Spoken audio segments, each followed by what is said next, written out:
Hello, my friends. The United States threatens to cut intelligence and weapons support for Ukraine to pressure the country for signing absolutely stupid peace deal proposal, so-called peace deal. As you might see, we are at the same cycle with Donald Trump's administration again and again. They're just minor changes. If we calculate it's going to be maybe fifth or sixth time, then United States may cut the weapons support for Ukraine. I think that they will do it, and Ukraine will never ever agree on that bullshit that was proposed by some of the generals who visited Kiev. And actually, this peace plan is not Trump's peace plan. It is Putin's peace plan. But as you probably know, even Putin doesn't agree on that peace plan. His goal is much wider. And Trump, White House administration, doesn't understand that at all. Yes, guys, in this video in particular, I again want to speak about political stuff happening around Ukraine, not the front lines. It's going to be in next video. I'm sorry about it, but this is now more important. Trump also mentioned that Ukraine will inevitably lose the remaining part of Donbass, either with the peace deal proposed or because of the military action. But there is one big but. Yes, Ukraine has big chances to lose Donbass, but it might take few years and thousands of the life losses for Russia. Yeah, also Ukraine will lose its best warriors, but giving Russia territory just like that with some of the crazy, hazy proposal and those foggy security guarantees which were mentioned, there's actually no details, precise details about those security guarantees which Donald Trump's administration could propose. Before, Donia said about the mineral deal that it will be the security guarantee for Ukraine, but it seems like everyone forgot about that mineral deal long time ago. By the way, initially Donald Trump tried to press Ukraine with unacceptable military deal, and it wasn't accepted by Ukraine, but later on they changed almost everything in that and Ukraine took it. But it's not the part of the guarantee as we see it. And now we have a new proposal to capitulate from those territories. It means the entire capitulation of Ukraine. If you give up Donbass, Russia will not be satisfied with that. They will occupy those territories and they will continue the further attacks. It's absolutely evident because for Putin, Ukrainian government, as he said yesterday, are criminals. Ukrainian regime is not fulfilling its obligations, and the goals of the special military operation should be achieved in any case. And those goals, they are not saying that, okay, Russia should occupy Donbass and be happy with that. No, Donbass is not in the goals at all. It's about denazification, demilitarization, for Ukraine not to be a NATO member, for implementation of the Russian influence in Ukraine. It means Russian Orthodox Church, which is not the church but the daughter company of the Russian FSB, implementation of the Russian language, and denazification. It means cancellation of the Ukrainian identity, making Ukraine the second Belarus. Absolutely puppet regime dictator state, and the Russians will take more territories for them, leaving probably the part of Ukraine as Ukraine to have one more vote in the United Nations, just like that. But it would not be a sovereign state at all. That's the main goal of Russia, not Donbass. Russia, look at Russia. I think will not have enough space here to show Russia itself. And Russia is concerned about Donbass. They don't care about people who live there. They just demolish city after city, town after town, village after village. They want to take Donbass for the only reason, because it's the most fortified bridgehead for Ukraine, for Ukrainian defense in general. And yes, they might take it, but how many resources Russia may spend for it? Is the Russian economy okay? Is it doing fine? Well, actually, it doesn't feel that great. I'm not saying that Russian economy will collapse in a matter of 2 years or something, but every day of this war to continue, for Russia to struggle on the front lines. Yes, they take territories little by little, but still they struggle with heaviest losses possible, and they use the vast resources of their economy. Their country is under sanctions, and that all brings Russia finally to its end. Russia or the Russian regime. In this case, it doesn't really matter. And only with end of Putin's regime, Ukraine may deoccupy those territories. So Ukraine is fighting there to get time for defense, and forcing Ukraine to give up the most fortified area for something on the paper. It already was like that. Yeah, Budapest memorandum and everything. So basically, it's about nothing burger, as I said in my previous video. And Zelensky already came out with his address to people that he will never ever agree on that. From his speech today, it is evident that the pressure on Zelensky with all of this Nambu scandal and all of that, it doesn't work. It actually backfired for Trump and maybe FBI, which is ruling partially that investigation. I think that investigation should be done. Yes, of course, everything should be uncovered. But Zelensky, with his at least geopolitical strategy, policy, he's basically saying that Ukraine will not agree on capitulation demands and no any power in the world will force Ukraine to capitulate. He sworn to Ukrainian constitution, Ukraine as the country in 2019, and he will fulfill his obligation. And here, I support Zelensky. Because if you give aggressor what he wants, like to this angry, crazy animal, it will take more, okay? Give it a bite and it will grab the hand. And just imagine what it could be if Russia takes Donbass. You see what might happen here? It's my theory that Russia may definitely freeze the war for some period of time, maybe even till the end of Donald Trump's presidency, but then restart war once again. And Donny might say, oh, then I was a president, there was no war, I stopped the war, I stopped 9, 10 wars, whatsoever. Donald Trump himself says that his goal is to freeze this war, to stop it, to slow down or something like that. It's not the end of the conflict. And absolutely it is not acceptable. It is a threat not just for Ukraine, but for entire Europe, and likely our European allies they start to understand that. And I think that this weekend and the next week they'll try to convince Donny that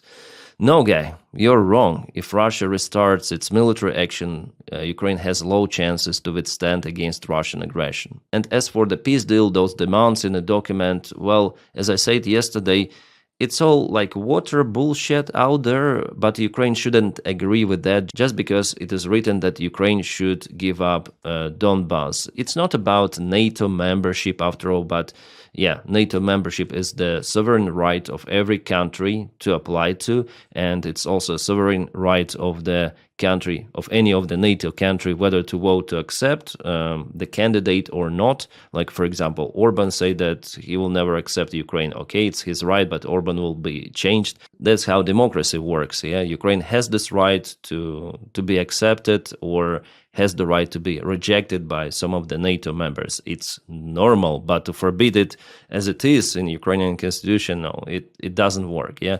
But even if we are not speaking about NATO, the main point that Ukraine should give up its lands voluntarily with the people who live there. Like, okay, you go to Kramatorsk and say to, okay, you are now Russians. Yeah, guys, we are giving you to Russia. It's not about the land itself, yeah? Also, there are people living, people who don't want even to leave their houses at the current front line. They're so connected to the land. They were born there, they were raised there, and force them to become Russians, like, it's inhumane, yeah, it's immoral. And no Ukrainian president, it's not just about Zelensky, anyone would never ever agree on that. That's basically betrayal, treason. And the next unacceptable point in this document, which I forgot to mention yesterday, that Ukraine should give up the part of its weapons. No, it's the only guarantee for Ukraine is the Ukrainian army. That's it. Allies, not allies, but Ukraine was left mainly alone at the very beginning of the war in 2022. It relied on its own forces and was capable to repel Russians from multiple of Ukrainian regions. Russians failed. Then Ukraine didn't have any Abrams tanks, Leopard tanks, HIMARS, M777s or something like that. Yeah, only some of the javelins, but we understand that it was not really the main factor. Maybe some of the Russian tanks were destroyed by javelins, but Ukrainian army in general was capable to repel that massive attack. Somewhere, yeah, not everywhere, still Russians occupied South. Well, Zelensky still tries to communicate with the White House. Today there was the conversation between him and J.D. Vance, plus Secretary of the Army Driscoll, who attended Kyiv just yesterday.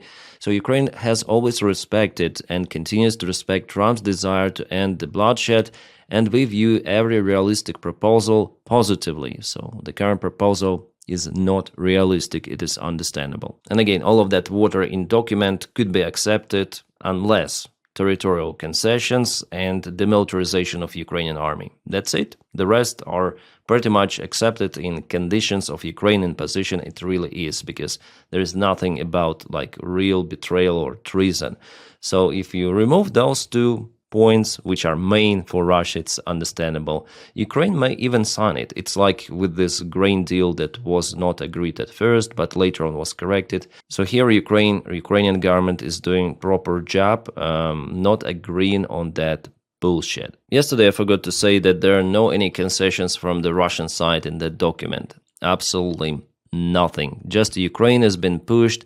White House says that Russians started to be more active on the front lines, and also this corruption scandal. So of course they'll push the weaker side here, Ukraine. Ukraine is way weaker than Russia. For Donald Trump, it is no difference between aggressor and victim, and for him, any sort of the outcome is good for this war to end. If it's temporary, if it ends during his term and till the end of his term, it's fantastic scenario for Donald Trump. But how Europe could handle the further aggression or Ukraine, he doesn't really care. So the stable peace is not possible with the current White House administration and basically with Putin. It's not about White House, all right? It's just delusional Trump who supports aggressor in this way. It's about Putin. It's all about Putin. He started this war. He should end it. And no United States president has the actual lever on Putin. Despite sanctions, Russia will continue. The idea here from Russia with this peace deal that was prepared by Russia is to replace responsibility from Putin to Zelensky. It's not Russia that wants this war, it's Ukraine that wants this war to continue. In this attempt, they want to get rid of the sanctions and Ukraine to stay without any military support. And there is the information that the United States will even cancel this Pearl program for Europeans to purchase American weaponry for Ukraine. Of course, it's very bad, and Ukraine in this case will lose way more territories. What is also very important that Ukraine gets Patriot missiles from the United States of America. Those are only missiles, PAC-3, which are capable to shut down Russian ballistics. So by canceling Ukrainian military support and Ukrainian air defense, Donald Trump will cause more life losses even among Ukrainian civilians. Here, Donald Trump could be equal to the war criminal. Well, I think he really is, and on my other channel I started to film videos about Donnie too, because I don't want to shut up, I want to spread this information, even though I don't have lots of the views on my second channel, but yeah, you may increase those by subscribing on my channel. The link is in the video description just below. But even without weapons from the United States of America, Ukraine has no chance then to resist. And White House should understand that. And just imagine Donald Trump being asked the questions why he cancels the support of Ukraine, and Melania may again say to him, you see what Russians are doing? Like, for example, the day before yesterday, Russians hit one of the civilian buildings in Ternopil. There are more than 30 casualties out there. It was a deliberate strike with the Russian cruise missile. There are tons of the videos from the place. So Trump will be pushed also from within to resume the military support as it happened well before. It's not a popular step for Donnie, and he's unpopular now in the United States in general. So I don't think that he really may cancel the support of Ukraine for extensive period of time. He will be pressed by journalists, by politicians, by people basically in USA. I see that according to the polls, even MAGA community is changing its opinion in favor of Ukraine little by little. What I also want to say that there are issues in Ukrainian army, big problems actually, within the army command, with government, and Ukraine should reform. It is not Donald Trump that causes those issues. It is Ukraine itself, unfortunately. And without those reforms, Ukrainian army will continue to lose ground even more. And by the ground, I mean not just terrain, but also soldiers, civilians, and settlements, villages, everything. So as many of the Ukrainian volunteers, Ukrainian officers, I'm calling for reforms in Ukrainian army. Without those, with the cancellation especially of the American support for Ukraine, of course, it's going to be very hard for Ukraine to withstand in extensive period of time, like for many years, all of those Russian attacks. Enemy is strong, enemy is big, it has more resources, and Ukraine absolutely should change to consolidate resources and to boost morale of people. Because now many people, to be honest, demoralized. Yeah, not because of Trump, but because of internal issues. I said about it on my channel, and I continue to tell about it. Those reforms, I think, will be conducted because there is no other way for Ukraine to survive. With that, guys, please support the job that I do on my channel by following me on Patreon and also membership. The link for my Patreon is in the video description just below. Membership, you may press the button join over here. Thank you so much for making this content possible. And today, I promise you to film one more video. I have kind of the short interview with one of the influencers very soon, and later on I'm gonna film one more video with frontlines. Not only there are multiple of the news coming, the general digest of what is happening around Ukraine. So stand by for it, and yeah, I forgot to say, press the like to this video and subscribe for the channel. It always helps. My friends, I wish you all a peaceful sky wherever you are, and have a great time.